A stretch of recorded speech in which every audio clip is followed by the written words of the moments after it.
नाज़रीन, मैं तफसीर कुरान सिरातुल जिनान पढ़ रहा था और एक बड़ा शानदार वाक़या मुझे पढ़ने को मिला।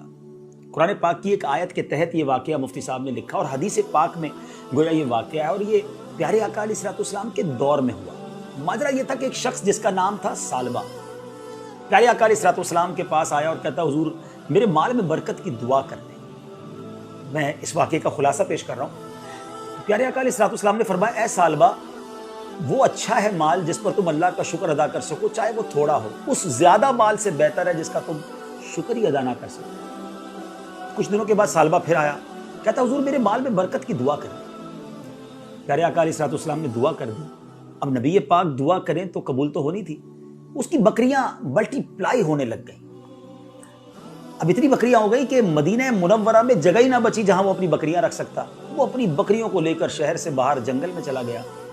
अच्छा, माल तो बढ़ गया, मगर पहली महरूमी उसको ये मिली कि वो नमाज में नहीं आता, जमात में और जुमे की नमाज में भी नहीं आ सकता था। नबी पाक अलैहिस्सलाम ने पूछा, सालबा का क्या हाल है? सहाबा किराम ने कहा, हुजूर बहुत पैसे हो गए, बड़ा माल हो गया, इतनी बकरियां हो गई कि अब मदीने में जगह ही नहीं रखनी। नबी पाक अलैहिस्सलाम ने फरमाया, सालबा पर अफसोस है। अब नबी पाक ने ये फरमाया तो देयर इज समथिंग रॉन्ग। अब क्या हुआ? इतनी बकरियां बढ़ गई कि अब जंगल में भी जगह ना बची।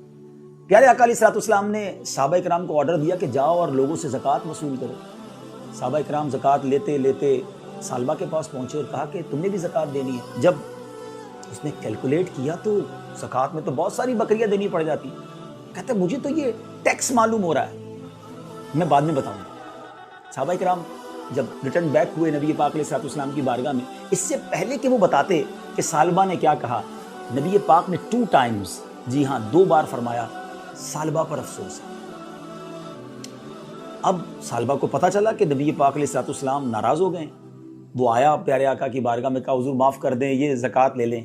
मगर उसके आने से पहले कुरान पाक की एक आयत नाजिल हो चुकी थी और उनमें कुछ वो हैं जिन्होंने अल्लाह से अहद किया हुआ है कि अगर अल्लाह हमें अपने फजल से देगा तो हम ज़रूर सदका देंगे और हम ज़रूर सालिहीन में से हो जाएंगे।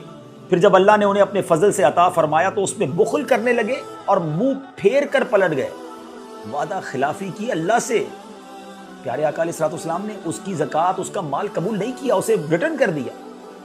अब सालबा सर पर खाक डालता हुआ वापस हुआ। प्यारे आका अलैहिस्सलाम ज़ाहिरी तौर पर पर्दा फरमा गए दुनिया से। हज़रत अबू बकर सिद्दीक का दौर आया। सालबा फिर आया, कहता, हुजूर मेरी ज़कात ले लें। हज़रत अबू बकर सिद्दीक ने कहा, जब नबी पाक ने नहीं ली तो मैं क्यों लूँ? उसको वापस कर दिया।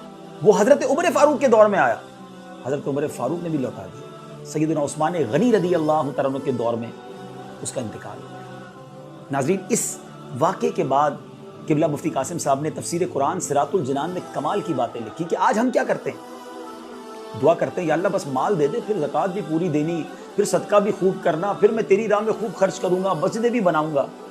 पैसा आने के बाद सब भूल जाते हैं। या अल्लाह इस मुश्किल से निकाल दे, बस फिर मैंने नमाज़ें ही पढ़नी है, नफल ही पढ़ने हैं, मैंने सदका खैरात ही करनी है, बस ये बीमारी दूर हो जाए, ये कर्जा उतर जाए। कितने वादे किए जिंदगी में, जब वो काम हो गए तो सब भूल गए। और कीजिए, कहीं हम ये वाला काम तो नहीं कर रहे जो सालबा ने किया। और फिर ऐसी लानत होती है कि फिर उसकी ज़कात भी कबूल ना की गई।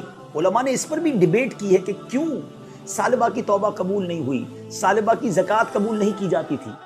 तो बताया गया कि सालबा जब भी पैसे देने आता था ना, इस डर से आता था कि लोग बुरा भला कह रहे हैं, मुझे इतना बुरा हूं मैं कि मेरी ज़कात ही कबूल नहीं हो रही है। वो लोगों की शर्म में इबादत करता था, अल्लाह के लिए नहीं। आज भी कुछ लोग ऐसे हैं कि इसलिए नेकियां करते हैं, इसलिए हज करते हैं, इसलिए ज़कात देते हैं, इसलिए कुर्बानी करते हैं, बड़े बड़े जानवर लाते हैं कि लोग क्या कहेंगे अगर मैं नहीं करूंगा, कंजूस कहेंगे लोग। लोगों के लिए इबादत करें, प्लीज सोचिएगा, अल्लाह के लिए इबादत करें और अल्लाह से जो वादा करें उसे पूरा करें। हमें रब ने बहुत कुछ दिया है, जो दिया है नबी पाक का वो जुमला याद रखिएगा कि वो थोड़ा अच्छा है जिसका तुम शुक्र अदा कर सको, उस ज्यादा से जिसका शुक्र भी अदा ना कर सको।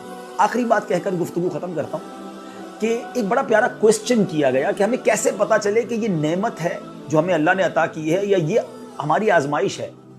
उलमा ने बड़ा प्यारा जवाब दिया कि जो नेमत तुम्हें मिले और तुम्हें अल्लाह से करीब कर देना, समझ लो वो नेमत है। और जब तुम्हें कोई नेमत मिले, कोई माल मिले, कोई भी चीज़ मिले और वो तुम्हें अल्लाह से दूर कर दे, समझ लो वो आजमाइश है।